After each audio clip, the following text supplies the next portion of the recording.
Good day, and thank you for standing by. Welcome to the Pacira BioSciences Q2 2025 earnings conference call. At this time, all participants are in listen-only mode.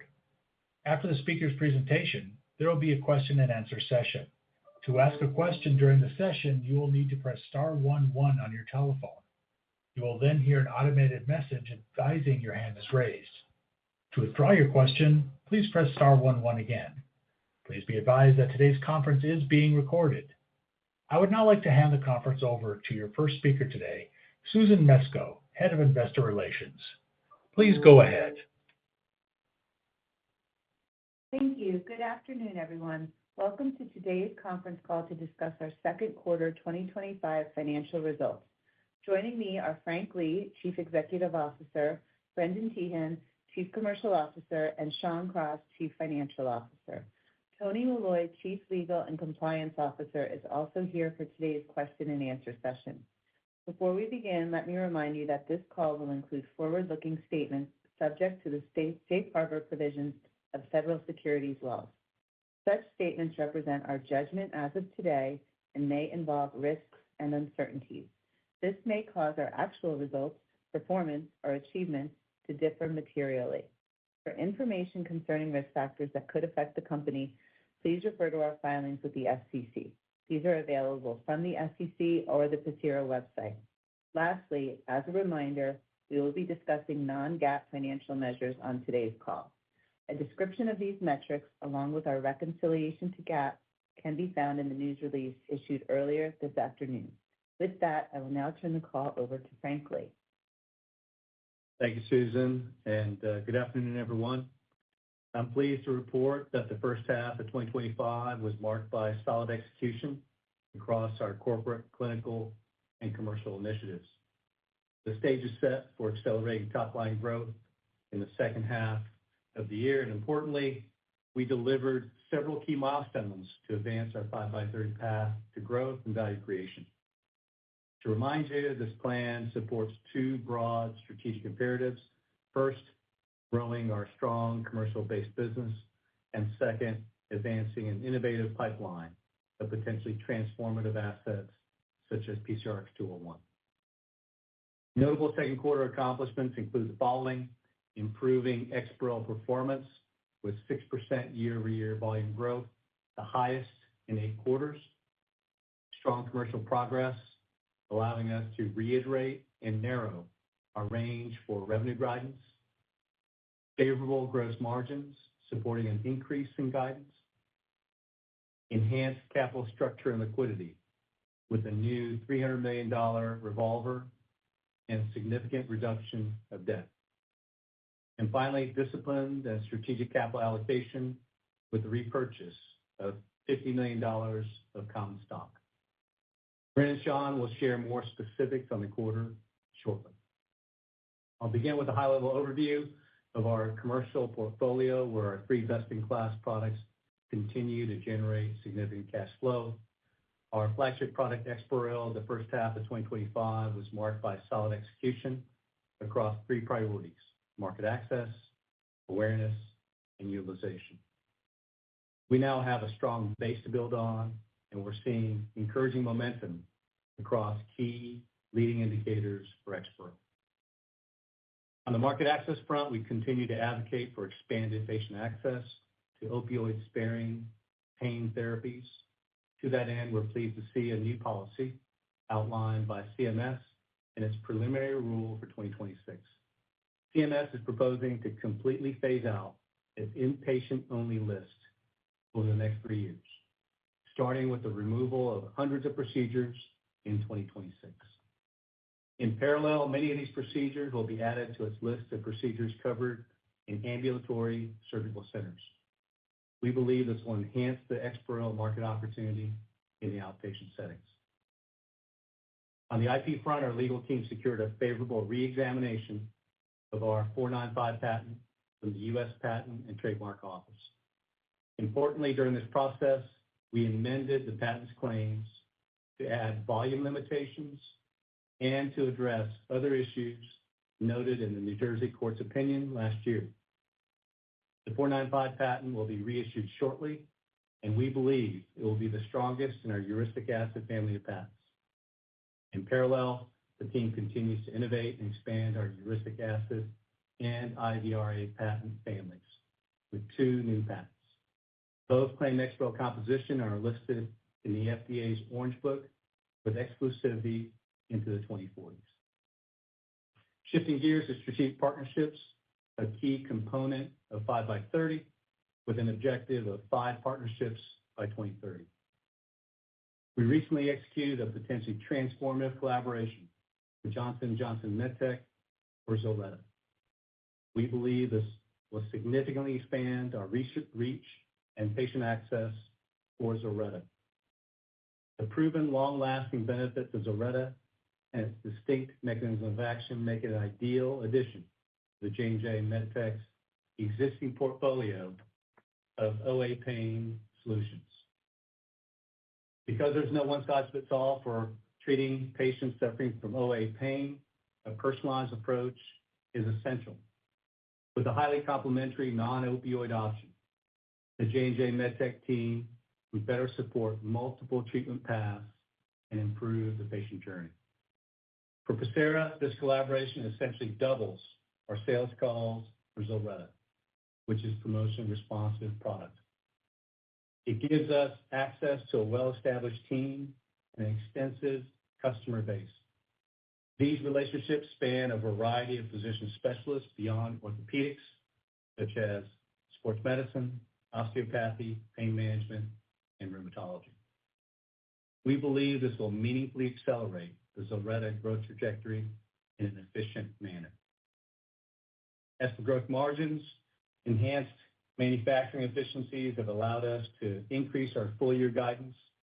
This is a result of a multi-year investment in our 200-liter facilities in Swindon and San Diego.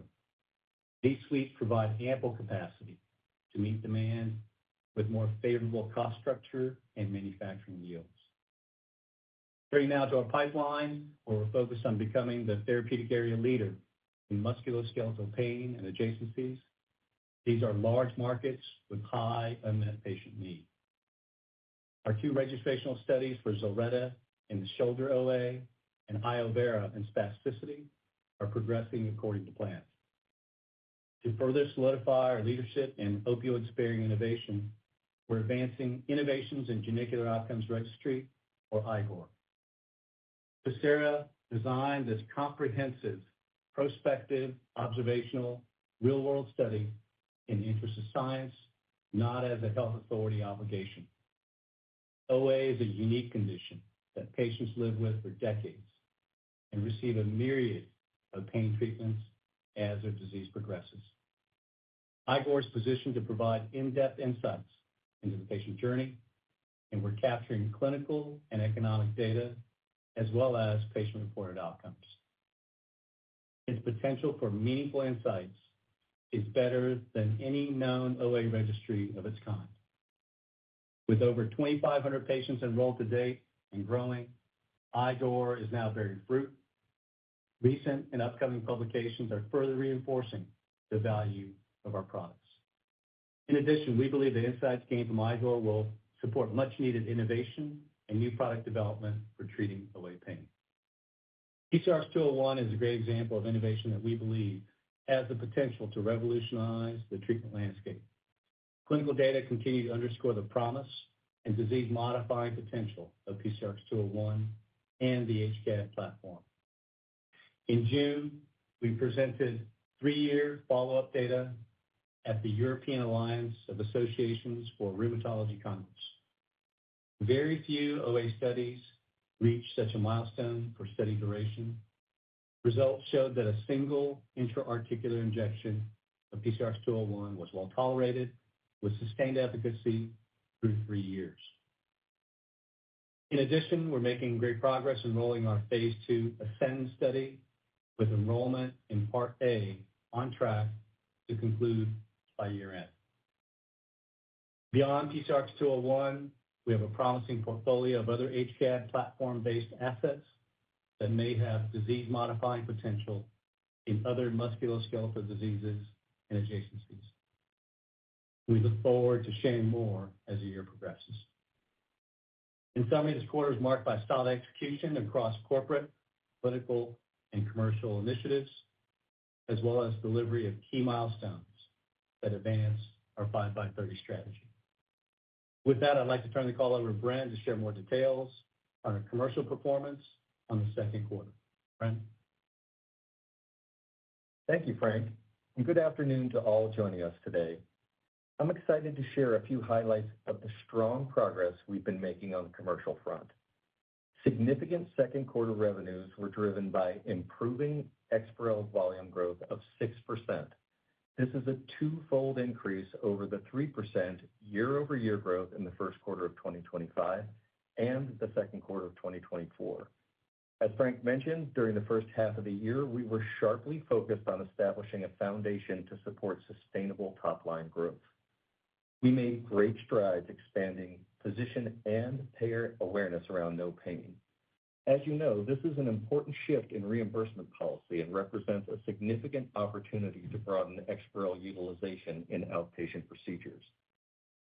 As expected, we are seeing robust momentum from leading indicators as we head further into the year. These data reinforce our confidence that EXPAREL is well-positioned for steadily improving year-over-year growth as the year progresses. I'll start with market access, where we've made terrific progress that is driving change. In addition to clinical value, accounts consider market access for their specific patient population when making decisions. Here, we're focusing on highlighting EXPAREL's clinical and economic value to national, regional, and local commercial plans with real-world evidence. We're excited to report we are tracking ahead of plan and are maintaining a strong pace expanding our commercial coverage map. We currently estimate more than 40 million commercial lives now have access to EXPAREL via separate reimbursement outside the bundle. We'll continue our efforts to expand access, and we're on track to reach 60 million covered commercial lives by the end of this year. This positions us to exit the year with a total covered population of nearly 100 million lives across both commercial and government payers. As we gain critical mass of coverage, we're creating increased leverage amongst our practices for broader EXPAREL utilization. Importantly, our payer progress has been strategic, focusing on key markets with high procedural volumes. We've prioritized our top 5 states, which collectively account for roughly 40% of EXPAREL volumes. We are steadily expanding coverage and estimate that we will soon have the majority of lives covered in these top states. Coupled with this progress, we continue to see strong and growing utilization of the EXPAREL J-code with an increasingly favorable payer mix. We're also utilizing our strategic pricing programs as important tools to expand patient access. Through these preferential pricing programs, healthcare systems can afford the opportunity to be at the forefront of opioid-sparing pain management. On the GPO front, we're excited to have signed our 3rd partnership in the second quarter, and it's off to an excellent start. With this agreement, we now have more than 80% of our EXPAREL business under contracted pricing, which is predicated on driving volume growth. Our pricing strategy is performing according to plan, with our contracted business delivering high single-digit volume growth thus far. We expect this to accelerate over time and with only a modest impact on net sales dollars.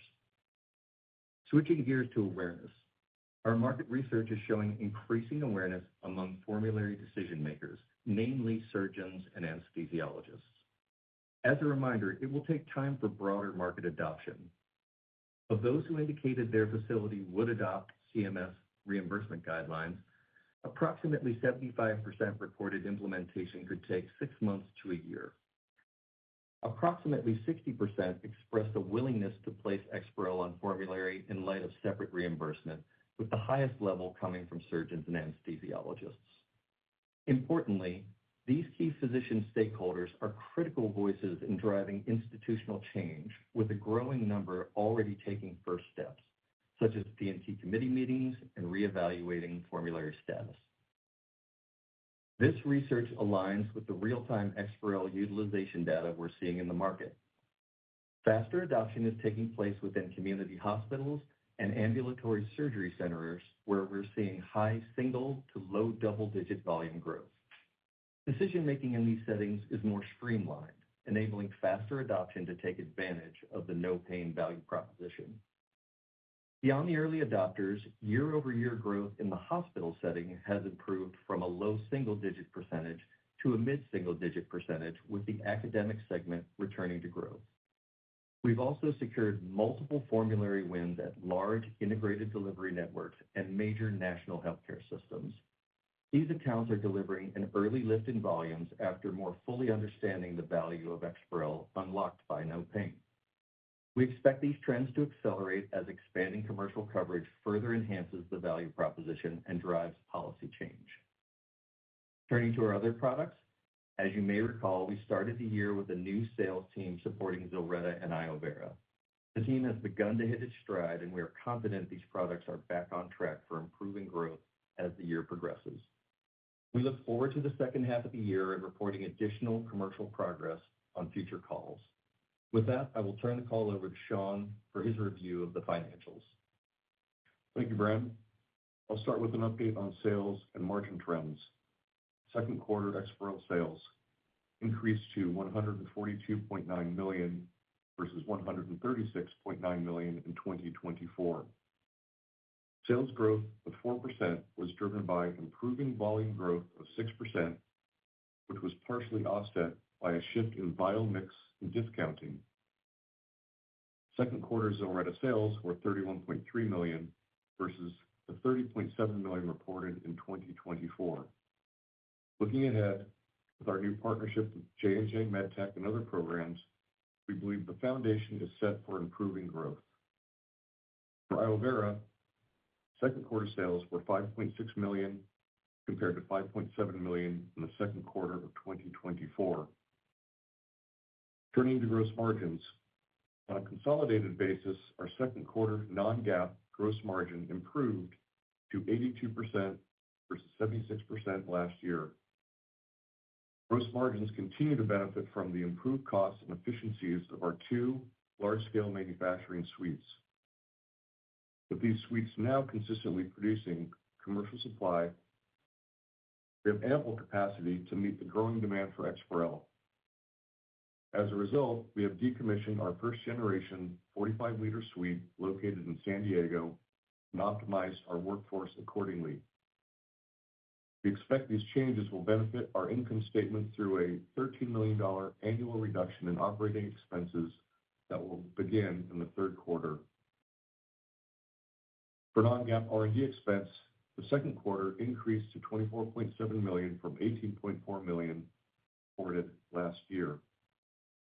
This increase relates to the strong enrollment in Part A of our Phase 2 study of PCRX 201, as well as expenses associated with the ZILRETTA iovera registrational studies.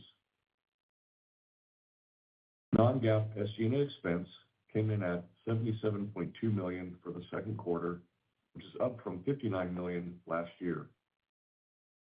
This increase is largely due to investments in our commercial, medical, and market access organization, targeted marketing initiatives, and field force expansion. All of this resulted in another quarter of significant adjusted EBITDA of $54.3 million for the second quarter. As for the balance sheet, we continue to operate from a position of strength. In July, we bolstered our liquidity and financial flexibility with a new $300 million 5-year revolving credit facility. We used an initial draw of approximately $100 million to fully repay our Term Loan A. This new revolver will also benefit interest expense with an annualized savings of 60 basis points beginning in 2026 with no amortization requirements. In addition, we recently repaid our August 2025 convertible notes with cash on hand. Taking this into account, along with RDS repayment of the EXPAREL royalties, we ended the quarter with pro forma cash and investments of approximately $270 million. With a business that is producing significant operating cash flow, we are well equipped to advance our 5x30 strategy and create shareholder value. We are also taking a disciplined approach to capital allocation, where we are focusing on 3 areas. First, accelerating growth in our best-in-class base business. Second, advancing an innovative pipeline and becoming the leader in musculoskeletal pain and adjacencies.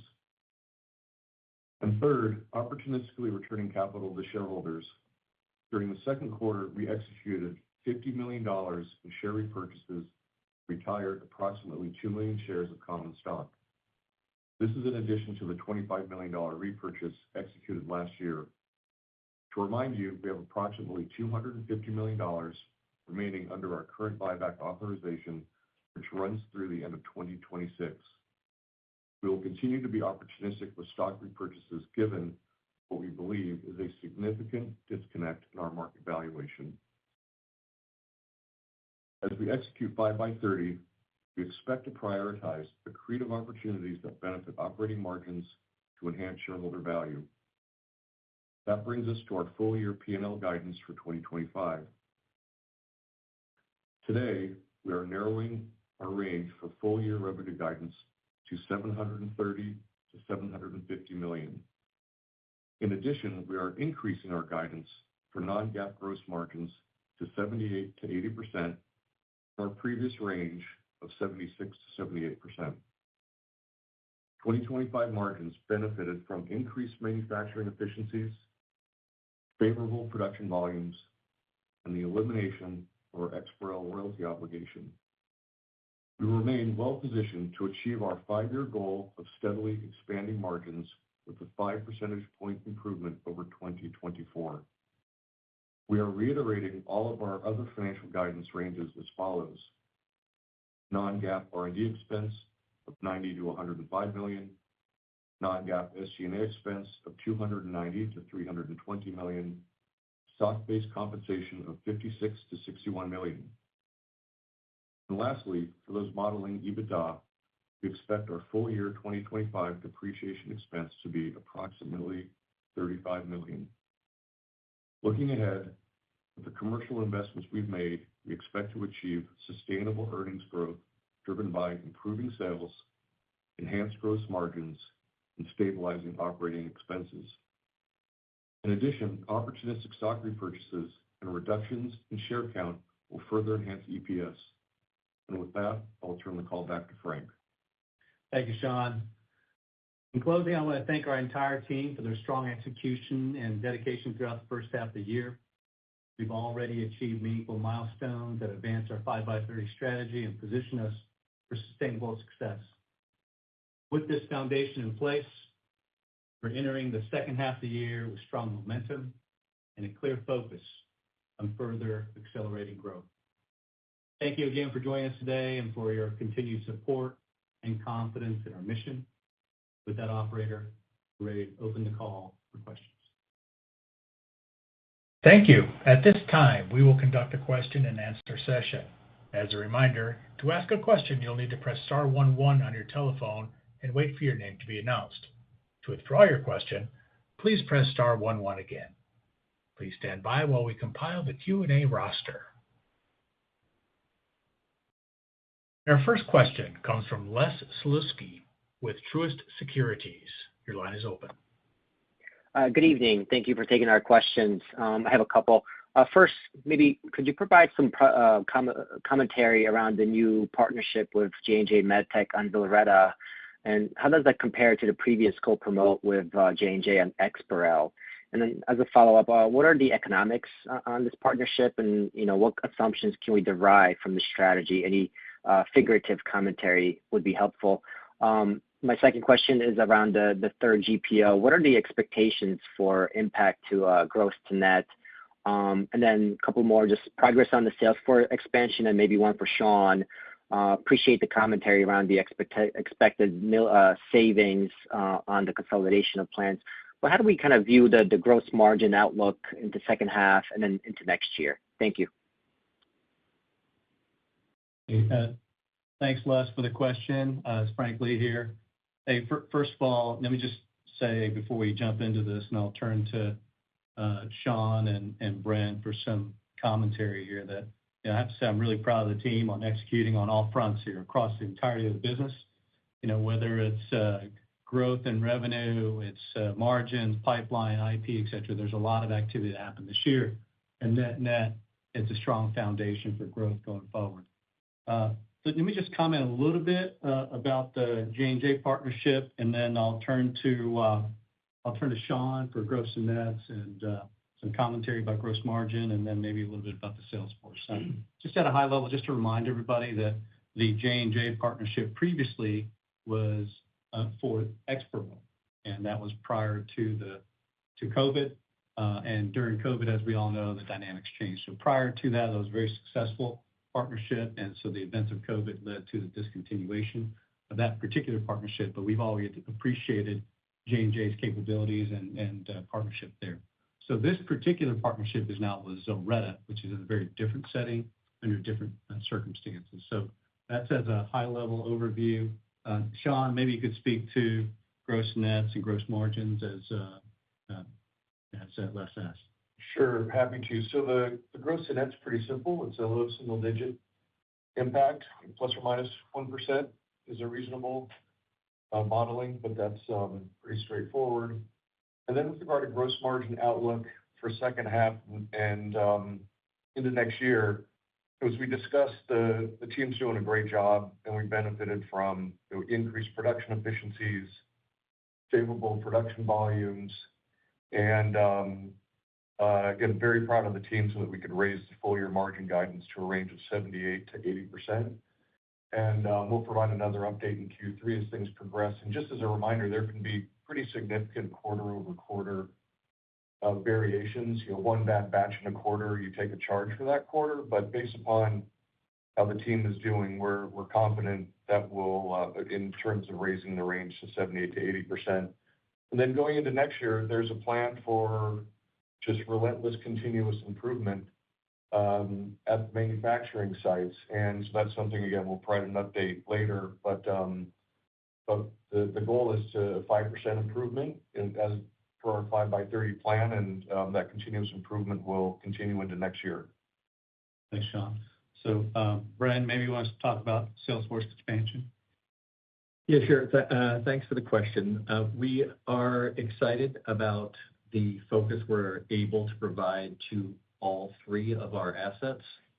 We have a team in ZILRETTA and iovera that have now gotten more and more experience with their target audience. I think they're hitting their stride and beginning to improve in our overall performance there.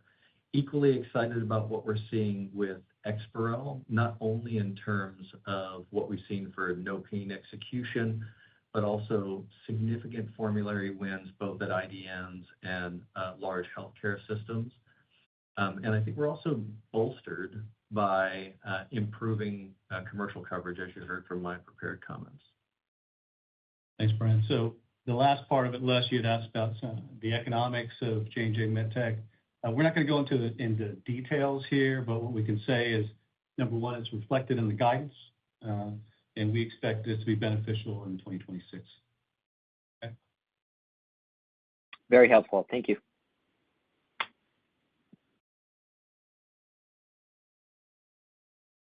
Next question comes from Serge Belanger with Needham & Company.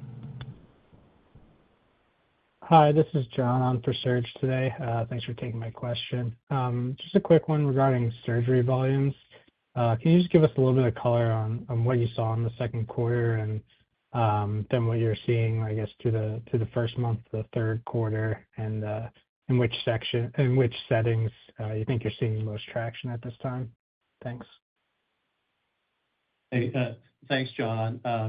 We can't go into specifics about how this quarter started, and so you'll have to wait till next quarter about that. But I'm going to turn to Bren here to talk a little bit about kind of what we're seeing in volumes over the course of the first half here.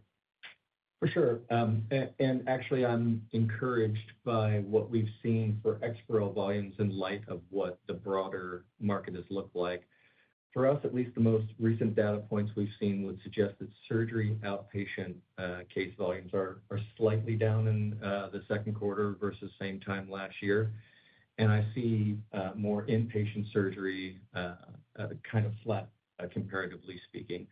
That said, to have seen the progress that we have in the HOPD or the outpatient setting for community hospitals as well as in ambulatory surgery centers is very encouraging. Great. And if I could just have a quick follow-up. You mentioned having 40 million commercial lives under having EXPAREL access and looking to get to 60 million by the end of the year. And then 100 million of total lives covered across commercial and government providers. Just curious where the focus might be in terms of making gains, throughout the remainder of this year and then into next year. Sure. Thanks for the question, John. And I would say that we've been as strategic as we can be with especially regional plans. We're trying to align as best we possibly can our surgical volumes and opportunity with those large regional payer plans. Of course, we will be opportunistic, and I think we're also seeing a number of national plans start to really embrace no pain, start to see reimbursement outside of the bundle. So we're encouraged with what we've seen through the first half of the year and a couple of very recent wins as well. So we'll continue to pursue that. We know that there's kind of a tipping point for our customers when they see not only reimbursement from CMS, but a preponderance of their commercial lives being covered as well. Yeah, John, let me just add to that I have to say that I'm very pleased with what progress we've made on the commercial payer front and broadly market access. As we had talked about before, no pain was actually enacted. Getting commercial payers to adopt sooner rather than later was important, and oftentimes this can take years. And so really proud of the market access team for what they've accomplished. This is ahead of our plans, and I think to the extent that we hit our target end of the year of 100 million total, that'll be a really great accomplishment. Great. Thank you.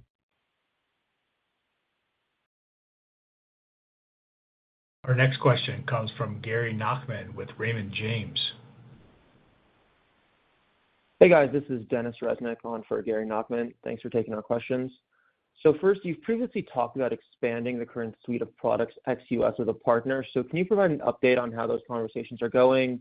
What are you looking for in a partner? When do you think a deal could materialize? And would you look for a partner for all three products at once, or would you go one by one? And then I've got a couple follow-ups. Thank you. Hey, thanks, Dennis. Really good questions. Indeed, we believe there are markets outside the U.S. with meaningful opportunity for all of our products. Of course, the initial focus, certainly our flagship product, EXPAREL, but ZILRETTA and iovera potential there as well. So we're making good progress, and if you think about our 5x30 goal of having 5 partnerships in this time frame, we think we're well on track. So I can't give you any specific dates, but what I can tell you is that there's been very good interest. And as we think about potential strategic partners, they would, of course, be leaders in their field, have meaningful penetration in a portfolio, and values that are aligned with ours. So those are some of the things that we look for. And, the good news is I think that there are meaningful partners out there. And so we'll keep you apprised of how things are progressing. But I can tell you now that we're active in the process and that we're pleased with the kind of dialogue we're having. That's great. And then if I may ask for some more color on PCRX 201 and the recent 3-year data, kind of any color you can give about the significance of it and the feedback from the poster presentations. And then on the ongoing phase 2, it's nice to see the enrollment going so well. Can you just remind us how many total sites you plan on having and the split between how many are in the U.S. versus ex-U.S.? Thanks. Yeah, thanks for the question. 201, I have to tell you, there's been very good excitement about 201. As we all know, there's been a lack of innovation in broadly the OA and the knee space, and a big reason why we have, in essence, breakthrough status for gene therapies, the RMAT designation. So the data that we recently presented were 3-year data, and as I mentioned in my comments, there are very few studies that follow patients with OA of the knee out to 3 years, and we're seeing still very good response, very good safety profile and data that we've observed. Of course, this is an open label study, and we'll know a lot more as we progress and report on our ASCEND study. So to answer your question about the response from investigators, thought leaders, et cetera, on 201, there's been a lot of great excitement about that one, number one. Number two is that as we think about the ASCEND study, we haven't provided all the specifics about number of sites, et cetera, but what we can tell you is that there are 3 arms, and one is the control, is the steroid control, and then 2 other arms that are the steroid plus PCRX 201. And so we're more than halfway through our enrollment. That's progressing very, very well. And so we expect to be completed by the end of this year for Part A, and then Part B will start next year. So bottom line is we'll have some initial data, as we've talked about before, from Part A sometime towards the end of 26, early 27, in that time frame. Great. Thank you so much, and congrats on all the progress. Thank you.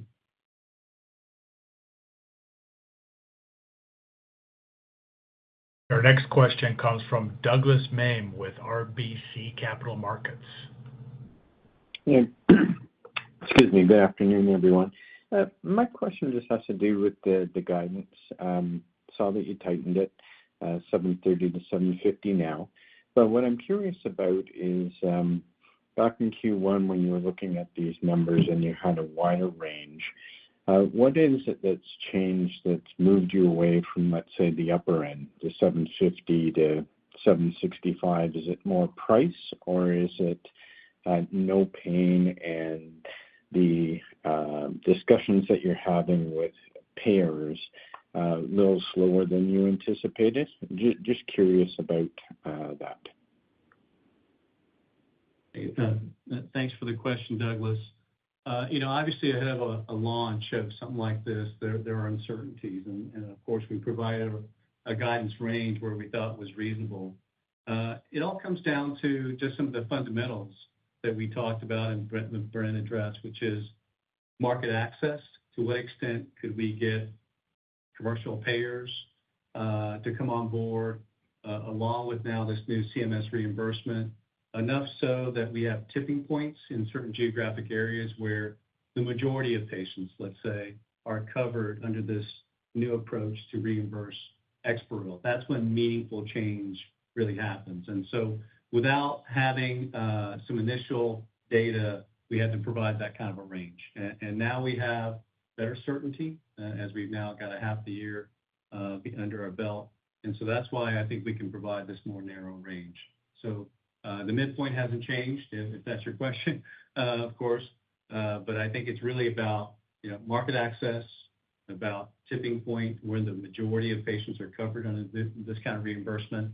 And then, of course, after that, we'll be driving awareness and utilization because access is available for the majority of patients. Okay. And then just as a follow-up, the J&J deal does look good on ZILRETTA. And I'm curious, as we go into 2026, what in particular, where do you think that they're going to be able to add the greatest value to the product? And I'll leave it there. Thank you. Yeah, thanks, Doug. I'm gonna look over here to Brent to answer that one.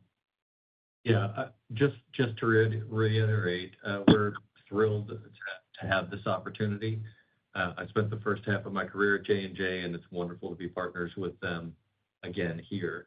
As Frank shared in his prepared comments, this essentially doubles our ability to reach our audience with a promotionally sensitive product like ZILRETTA.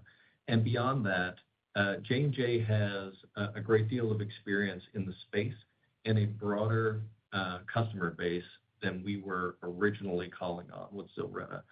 So coming into play in much more prominence are groups like sports medicine, some of the pain management centers, and in particular, rheumatologists. All of that, I think, expands our messaging for ZILRETTA to an audience that needs to know that they have an option beyond the HAs, many of which are not able to give more than once or twice in a year. So it's really a nice complement to their portfolio and a very logical product to have in their bag for the OA treatment journey. Excellent. Thank you. Thank you, Douglas. Our next question comes from Hardik Parikh with J.P. Morgan. Hey, thanks for the questions today, and thanks for the update, Frank and team. I had a couple of questions. First is just wondering, you mentioned that survey you guys had done, and you're talking about the organizations who plan to add EXPAREL to the formularies. They could take 6 to 12 months to start adopting. I was wondering, did you get any more color from that survey in terms of what are the gating factors that kind of lead to that 6 to 12 month timeframe? And then the second part is when your sales teams are pitching to various stakeholders, qualitatively, how much of the discussion is on educating on no pain versus explaining the benefits of EXPAREL relative to alternatives? Thank you.